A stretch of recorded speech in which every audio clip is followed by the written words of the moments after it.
কেমন আছো সবাই? অনেক অনেক ধন্যবাদ তোমাদের সকলকে।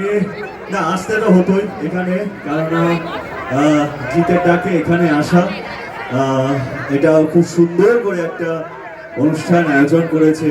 এটা ওদের কি ডান্স ফেস্ট, রাইট? এটা একটা ডান্স ফেস্ট, ইয়েস। এবং জিতের সাথে আমার বহু বহু বহু বছরের আমার আলাপ, আমার সম্পর্ক। এবং ওকে যখন এইটুকু, এখনো অনেক বড় হয়ে গেছে, কিন্তু যখন ও একদম ছোট্ট এইটুকু, তখন টেলিভিশনের পর্দায় ওকে দেখা, ওকে জাজ করা, তারপর সেখান থেকে ও কোরিওগ্রাফার হওয়া, তারপর আমাকে কোরিওগ্রাফ করা, পুরো জার্নিটা ওর আমি খুব খুব খুব প্রাউড ফিল করি ওর জন্য। এবং so happy for you Jeet. এবং শুধু আমি নয়, আমার মনে হয় বাংলা চলচ্চিত্রের অনেকেই এবং অনেক বড় বড় যারা গণ্যমান্য ব্যক্তি আছেন আমাদের বাংলায়, তারাও খুব গর্ব করে জিৎকে। কারণ জিৎ আমাদের বাংলা ফিল্ম ফ্র্যাটার্নিটি, বাংলা চলচ্চিত্র জগতের সত্যি একটা খুব খুব ইম্পর্টেন্ট একটা নাম এবং ইম্পর্টেন্ট একজন ব্যক্তি।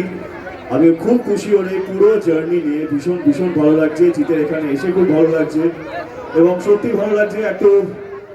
এত কম বয়সী একটা ছেলে হয়ে ডান্স নিয়ে এত প্যাশন, সব কিছু নাচ নিয়ে এগিয়ে যেতে চায়, নাচ নিয়ে সবাইকে শেখাচ্ছে যাতে আরো পরবর্তী প্রজন্ম আরো নাচটাকে আরো এগিয়ে নিয়ে যেতে পারে।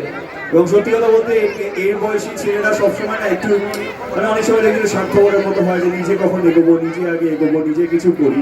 তো ওর বয়সী ছেলেরা আজকাল শেখানো, তারপরে এরকম একটা স্টুডেন্টস হওয়া, নিজে শেখাচ্ছে, নিজে ডান্স ক্লাস খুলছে, আরো নতুন নতুন ওর থেকে যারা ছোট বড় বয়সী করতে গেলে তাদেরকেও শেখাচ্ছে। এই এই মানসিকতাটাকে সত্যি কুর্নিশ জানাই আমি জিতে।